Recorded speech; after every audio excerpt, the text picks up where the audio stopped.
Big round of applause for our next storyteller, Catherine.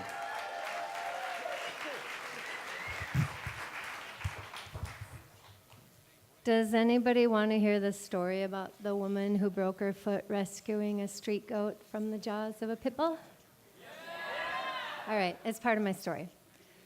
4 years ago, I was introduced to environmental biologist and global climate crisis bell ringer Guy McPherson. And Guy McPherson has a website, Nature Bats Last, and an international following of doomers who subscribe to the notion that we are on an irreversible runaway train to the near-term extinction of the human race within the next 10 years. And I'm not a climate scientist, I'm not an environmental biologist, so sure, okay, that or, there's some other theories. But there's a spectrum, and he's on one end. Better safe than sorry, maybe? So, but the main message that I got from Guy's talks is the inappropriateness of international industrial civilization. In other words, our lifestyle. And so I really woke up to this idea that we're coming up on 8 billion people on the planet, and a small percentage of us are out-consuming the rest 25 times to 1.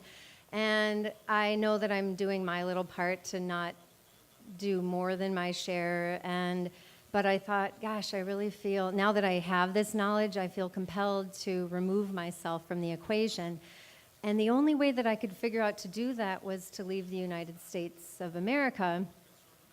And I thought I should buy a little piece of land and live off the land, because I've lived in American cities my whole life, so I'm sure it'd be really easy to just buy some land and be a farmer in South America. So 4 years ago, I bought a one-way ticket. Well, first I liquidated my little stock portfolio, my retirement account, paid off my mortgage, and took the rest of the money on a one-way ticket to Ecuador, where I'd never been, didn't know a soul, and did not speak Spanish. And after 2 weeks, I owned an orchard on the coast of Ecuador, an orchard full of mature fruit trees, coffee, cacao, sugarcane, bamboo, pineapple, coconut, papaya, plantain, mangoes, avocados. It's a food forest. There's 40 different kinds of fruit trees, and they say 10 or 12 people could live off of this land sustainably. So I'm like, yeah, I'm buying this, and if you buy it, they will come, and people will come, and we'll do this intentional community here, because I've been living in communities my whole life, urban communities. So I spent every day for 2 years studying Spanish. Y hace 3 años no podía hablar español, y ahora puedo hablar bien. And I bought another one-way ticket down to Ecuador late 2015, got my whole life down to 2 checked and a carry-on, and moved by myself down to rural Ecuador. And I'm like, okay, I got some money saved up, I speak Spanish, I have a degree in agriculture from about 25 years ago, maybe that'll come in handy. And I realized very quickly, culture shock, the Spanish down there is very different than what I learned from my teachers online.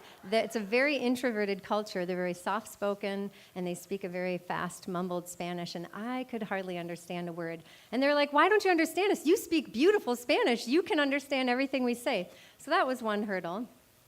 Right after I moved there, all of my electricity on my farm was taken out by an underground fire, and I had to spend almost half my savings replacing the entire electrical system on my farm.